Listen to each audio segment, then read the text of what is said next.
Hi guys! Welcome back to another vlog. Pero medyo okay naman yung ating vlog ngayon, mag-haul na lang tayo. So, previously, I don't know if it's March or April. I think April. Nag-birthday sale si Lazada. So, nag-birthday na naman si Lazada and of course, nag-sale na naman siya. And so, meron akong mga nabili, especially for Maybelline. Kasi sobrang nag-sale si Maybelline, as in 50% off halos lahat ng mga items. Para magkaroon ng free shipping, ito yung mga nabili ko just to, para mabuo yung 1,000 pesos. First is the EB Advance. Cover 2 palette. Ito yung, ganito itsura niya. Yan. So, hindi ko na siya bubuksan kasi gagawin natin siya ng first impressions. Ang dami nang nakagawa ng first impressions nito, pero I don't know if it's still okay. Pero yeah, I'm planning to do that. Kung hindi man ito lang, I'm going to do a first impressions ng mga local brands. So, I bought this one. It's only for 295. Originally, 395 to. Nabili ko lang siya for, 295. 100 pesos off kasi sale nga. So, yeah, I'm pretty excited. Actually, maraming may gusto niya na local YouTuber. So, I'm excited to use it. Next is the Belo Sun Expert Tinted Sunscreen. Yung maliit lang yung kinuha ko, yung 10 ml lang. Ito yung sikat na sikat ngayon kasi maganda raw talaga yung performance niya. It's tinted sunscreen. And bala kong gawan to ng side-by-side comparison. Ito naka-sale. So, regular price ko to nabili. I think 100 plus lang siya. I will just link everything below. Next is 2 items from Maybelline. It's the Fit Me Matte and Poreless. It's been well-loved in the industry. You know, ang daming may gusto nito. I have it in the shade 128. It's formulated for normal to oily skin. I have dry skin. I have dry to combination skin. But di ko pa to na-swatch, guys. Di ko pa siya na-try. But yeah, let's try it. Tignan natin. Oh, mukhang okay naman yung match. No. Medyo dark siya. Ayan, maglugay na tayo kasi mukha na akong itlog. Anyway, after that one, I also bought a backup. Actually, hindi na siya backup kasi ubos ko na yung ganito ko. Yung Hyper Curl ng Maybelline. This is a classic mascara. I love this one. Sale din to. From 199, 149 ko lang siya nabili. And also, this one, nakasale siya nung binili ko. From 400, 200 ko lang siya nabili. As in 50% off. I also bought this one. This is a raved about product, no? So, si Voluminous Lash Paradise ni L'Oreal. Ayan, sinasabi nila do pro to for Too Faced Born This Way. Too Faced Better Than Sex Mascara. So, yeah, I have high hopes for this one. Sana mag-work siya sa akin. Hindi ko to nabili nung sale. Nabili ko siya before the sale. Sana pala naghintay ako ng sale kasi 700 plus lang siya ng sale and 999 ko siya nabili. Which is okay na rin kasi kung 700 plus ko lang siya bibilin, I think dadagdagan ko pa siya para magkaroon ng free shipping. So, good thing na nakuha ko na siya for 999 kasi yun lang yung binayaran ko. Ito lang din ito. So, it's from Focallure. Yung Focallure kasi na pinakita ni Miss Ann Klutz and Miss Chinky. Yan, I think si Miss Chinky yun. Yun yung 1,000 plus nila, 1,300 plus nila, and 9 items din. Ito naman, 9 items din siya, pero mas mura siya, 999. Wala siya nung box, meron lang siya nitong makeup pouch right in here, which is really durable. Kasi, okay yung pouch niya, ha? Ayan, medyo, and then may diamond siyang ganyan.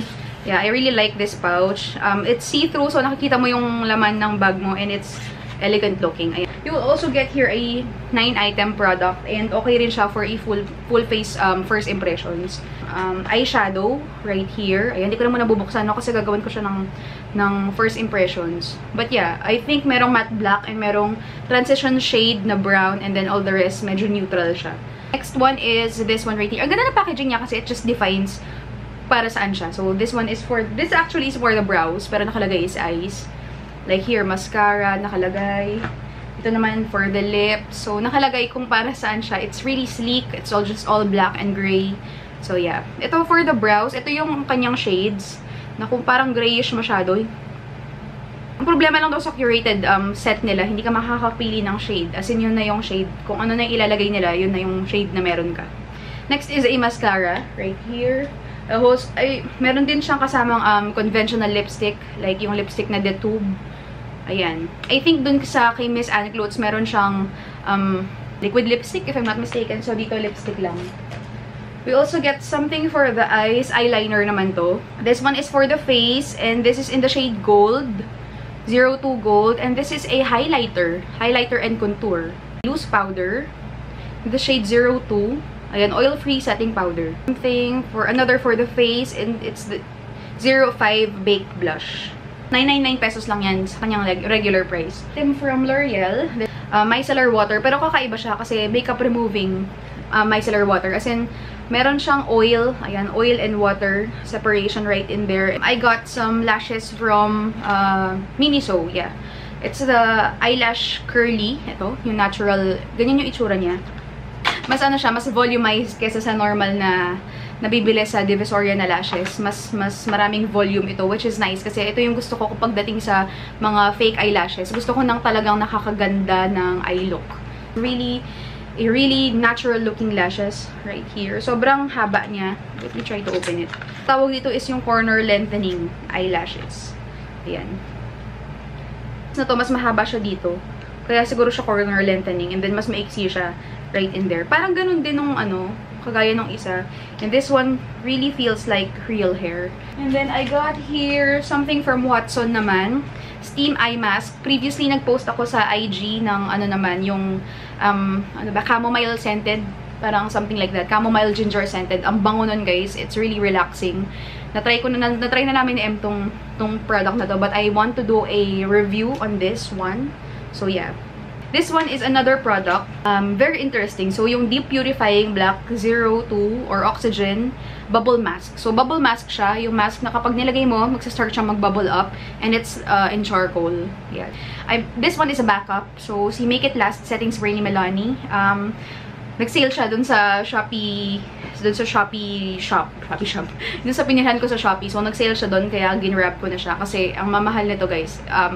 This one would cost you 500 plus. So, nakuha ko lang siya ng 400 something lang. So, ginwrap ko na siya. Kasi, ang bilis ko maubos. As in, paubos ko na naman yung isang bote doon. The Physicians Formula Butter Bronzer. It's the Muru Muru Butter Bronzer in the shade Bronzer. Yeah, you know about this, guys. I know you heard about this.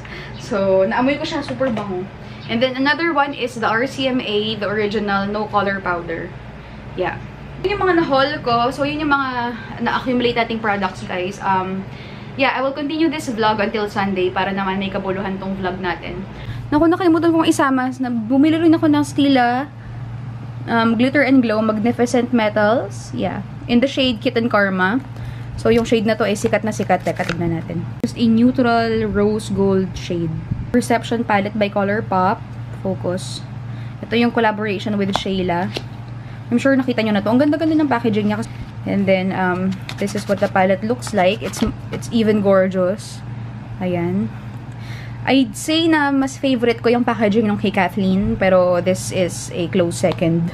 It's so vibrant. Para siyang para sa akin mini version ni Morphe Jaclyn Hill. Pwede yun. And si Morphe 39A palette. And it comes with a mirror.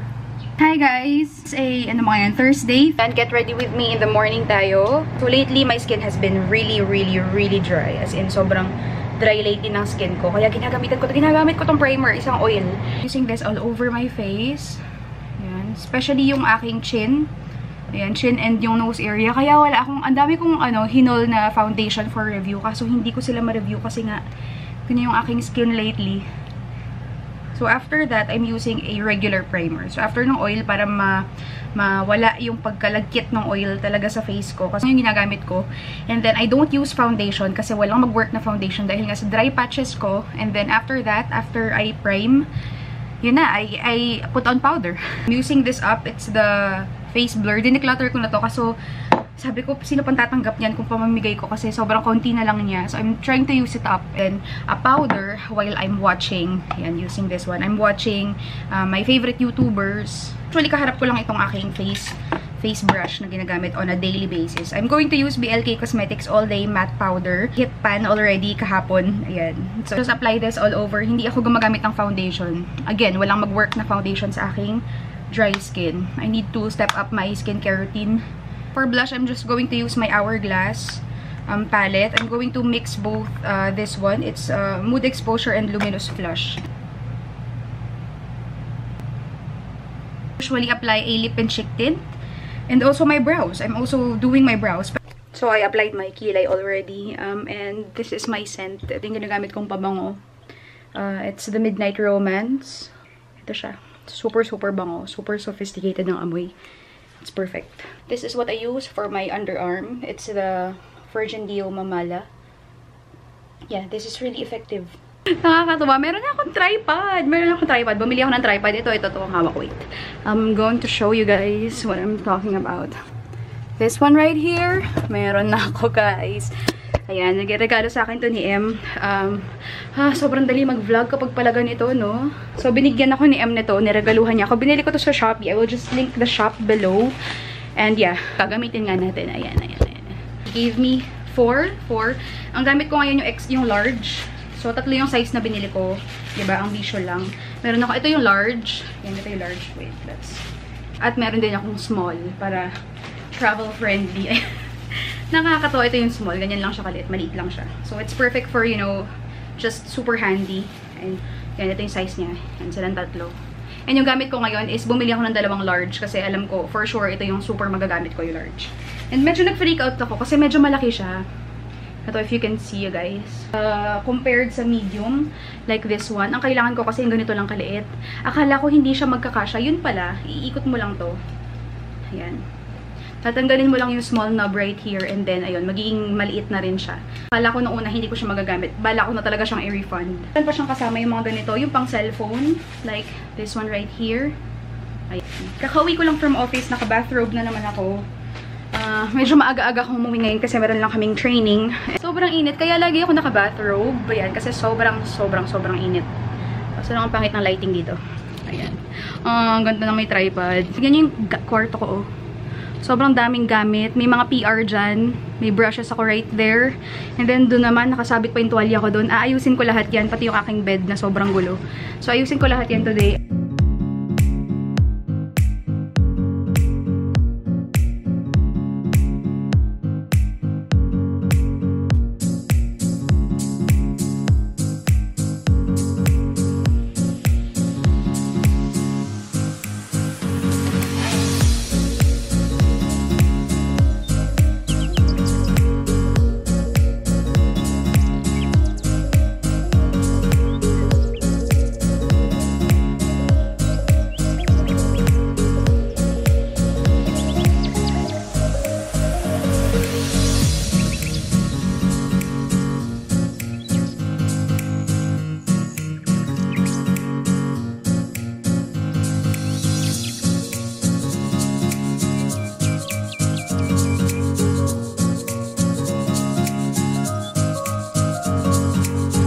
Hi guys, I'm done. I'm getting ready. Ang aga pa, 6 o'clock pa lang, 6:12. I'm waiting for M. Ito to, si Liquid Camouflage ng RaiTries for my, just like a foundation. So, yun yung gamit ko. For the blush naman, I used this one, the Hourglass. Ginagamit ko lang itong dalawa. I mix them both. Yan, minimix ko lang silang dalawa. Si Mood Exposure, tsaka si Luminous Flush. Ano pa bang ginamit ko? I use this for the brows, the Maybelline Brow Precise. This is so nice when you have bushy brows. Yun yung medyo kalat-kalat na brows. So, ginamit ko lang siya. I've been loving this one. It's the Marc Jacobs Velvet Noir Mascara. Medyo so-so yung ano ko sa kanya. Pero, it's really volumizing. Just look at it. Loving the combination of both. It's the Nude Embrace of Maybelline and Caring Carry ng Vice Cosmetics. I'm loving both. Combination ha. Hindi ko siya ginagamit separately. I combine them. Hindi pa ako nagsukulay. Pupunta na si M, susunduin ako. So yeah, I'm testing 2 face mist at the moment. The Skin Bureau. I will link below Skin Bureau because they have really good stuff. But this one stings my eye. As in, masakit, mahapdi siya sa mata. Kaya kapag ginagamit ko to, nakatakip yung aking mata. Pero kapag naamoy ko or something, mahapdi pa rin yung mata ko. Hindi ko alam kung bakit. But this has SPF 15. So it's perfect for daily use. I mean, morning use. Ayan. And also, I'm using the Nichido Matte Finish Makeup Setting Spray. This one has this very nice scent actually. Florally fresh scent. I'm loving this one. And I also like the spray. Medyo malaki siya than usual, pero maganda pa rin yung spray niya. I love it. Impression. Tumatawag na si M. Hello? Okay. Sa baba ka na? Talaga? Okay. Bye. Paalis na ako, guys. But as I'm saying, ginagamit ko si Jet Setter palette ni Skin Potions. Yeah, I'm testing that out. 3 p.m. na. 3:15 p.m. na. Hindi pa ako naliligo. Oh my God. No. That's actually not true. Naligo ako kanina umaga kasi may pinuntahan ako. Pero gusto ko mag-bath ulit. Like, body bath. Sobrang init you guys. Hindi ko kinakaya yung init. Loving this one. Hawak-hawak ko to si Vitasoy Chocolate. Ang sarap. Lalo na pag sobrang lamig. As in, pag na-ref siya overnight, ang sarap-sarap nito. Let's talk about Wet n Wild. Meron akong box dito. And puro Wet n Wild yung laman niya. I'm planning to do a full face Wet n Wild. Yeah, this is the old Wet n Wild palette. Pero, available na yung new palettes nila dito sa Pilipinas. Isn't that exciting? Sobrang natuwa ako nung naging available yung Wet n Wild. Kasi it's just one of the drugstore makeup na talagang they know what they're doing. I mean, almost everything na pinuput out nila, nagugustuhan ko. Especially the foundation. Their foundation, the Photo Focus foundation, is my holy grail foundation. As in, Holy Grail foundation, and available na siya dito. And available yung shade ko, yung soft beige. Yeah, this is my #1 foundation of all time. #1. Mas mura yung Wet n Wild sa mall kesa sa mga online. I mean, this retails for 450 online and 350 lang siya sa mall. Readily available and pwede mo siyang iswatch, pwede mong i-try out yung colors. Meron akong isa na hindi ko binili, yung isang nude shade nila. But yeah, I got the 3 palettes. Na-haul ko na to, kaya alam nyo na to. Itong tatlong to, binili ko siya sa mall. And a week after, nagkaroon ng Wet n Wild sa SM.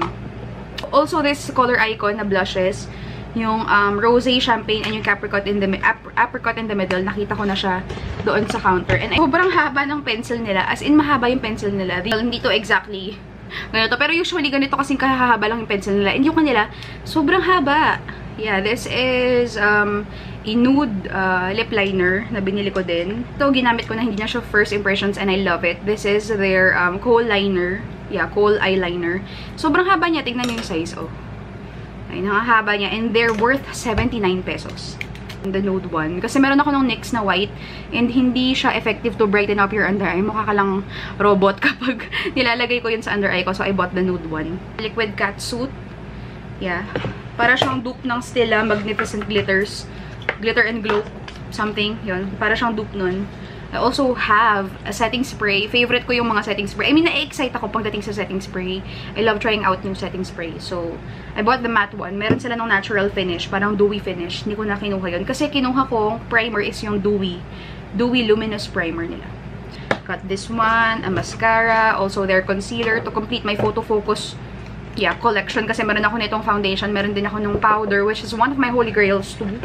And I got that one. Ito, mas mura to online. Yeah, it's the Liquid Catsuit. But yeah, I bought it na lang kasi 350, okay na rin siya. Sa online, mabibili mo siya for 300. And hihintayin ko pa yun, etc. So, binili ko na lang siya. Of course, for the brows, binili ko yung pinakamura. It's 129 pesos. Ito lang, yung maliit. Pero marami silang brow item doon. Meron silang powder. Meron din sila nung retractable na pencil din. So, but I just bought the cheaper one kasi ang dami kong mga bagong eyebrow pencil, kaya hindi ko na binili yung expensive. Yeah, wala man lang worth 500 dun. So, if you're really looking for a good quality drugstore, as in drugstore na mura talaga, yeah, I suggest Wet n Wild. I highly recommend. But yeah, I'm going to take a bath na lang and I'm going to continue editing. Hi guys, I'm closing this vlog now. Monday na naman and nagpe-prepare na naman ako. Hindi ako nakapag-vlog or hindi ko na-close yung vlog kahapon. Sunday, and I was planning to upload it on Sunday. Silly me. But yeah, thank you so much guys for watching. I hope you enjoyed this vlog. Don't forget to like this video, comment down below, and please subscribe if you haven't already. See you in my next video. Always remember, be beautiful, be you. Bye!